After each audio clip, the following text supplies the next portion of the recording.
Jumlah kasus positif dan angka kematian akibat COVID-19 di Jawa Timur terus bertambah. Kementerian Koordinator Bidang Pembangunan Manusia dan Kebudayaan pun mendukung penuh pihak universitas untuk menemukan obat COVID-19. Informasi selengkapnya akan disampaikan oleh rekan Reno Reksa langsung dari Surabaya, Jawa Timur. Reno, hingga hari ini sudah berapa kasus COVID-19 di Jawa Timur dan bagaimana rinciannya? Dari dan juga pemirsa, berdasarkan data yang kami terima dari pemerintah Provinsi Jawa Timur sampai dengan tanggal 15 Juni 2020 kemarin, maka untuk jumlah kasus COVID-19 secara kumulatif ada sebanyak 8.053 kasus dengan rincian 638 pasien meninggal dunia atau setara dengan 7,92%. Sedangkan untuk pasien sembuh dari COVID-19 ini sebanyak 2.317 orang atau setara dengan 28,7%. Sampai dengan saat ini Jawa Timur menempati peringkat kedua di Indonesia dengan kasus COVID-19 terbanyak di bawah DKI Jakarta. Tapi kalau kita melihat secara lebih dalam lagi, lebih detail lagi, maka untuk jumlah pasien meninggal dunia yang terbanyak se-Indonesia ini ada di Jawa Timur, yaitu dengan angka 638, kemudian baru diikuti oleh DKI Jakarta dengan data tanggal yang sama 15 Juni 2020 sebanyak 557. Itu adalah komparasi atau perbandingan antara Provinsi DKI Jakarta dengan Provinsi Jawa Timur. Kalau kemudian kita ingin melihat lebih detail lagi di wilayah Jawa Timur sendiri, mengapa kasus positifnya ini bisa sebegitu banyaknya, maka untuk wilayah yang paling dominan menyumbangkan kasus positif COVID-19 terbanyak ini ada di kota Surabaya, yaitu ada di angka 4.119 kasus atau setara dengan 51,1%. Ini berarti 51% kasus COVID-19 di Jawa Timur ada di kota Surabaya. Kemudian untuk jumlah kasus meninggal dunia ini juga terbanyak didominasi dari kota Surabaya sebanyak 328 atau setara dengan 51,4%.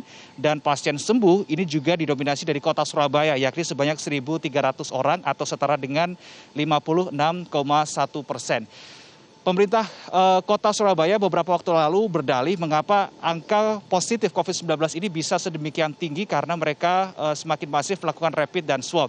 Namun hasilnya yang data yang kami terima menunjukkan bahwa Pemkot hanya berhenti sampai di rapid dan swab saja, tidak dilanjutkan, tidak dimasifkan dengan upaya tracing.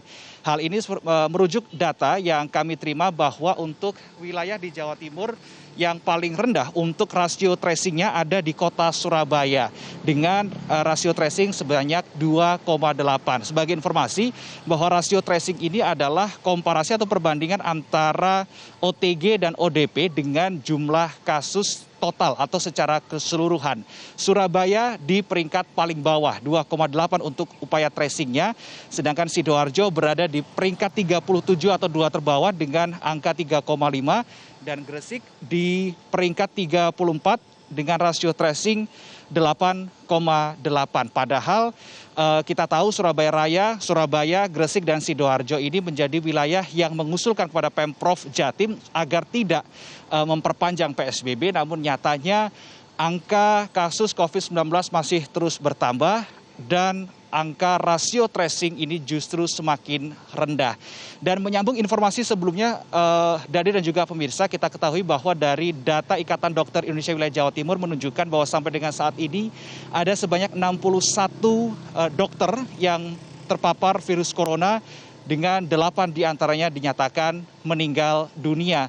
Dan bertambahnya kasus ini rupanya membuat pihak ITD UNER ini semakin masif untuk melakukan pengecekan sampel atau reagen seperti itu. Dan berikut kita simak statement dari Profesor Inge yang merupakan Direktur Institute of Tropical Disease Universitas Erlangga Surabaya.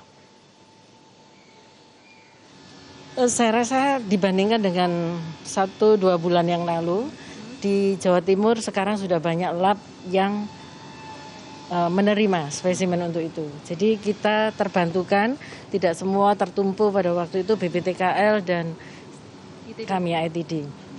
Sekarang lebih banyak yang bisa terima sehingga ya udah kita bagi-bagi pekerjaan. Kita mampu 300 itu cukup nyaman lah, 300.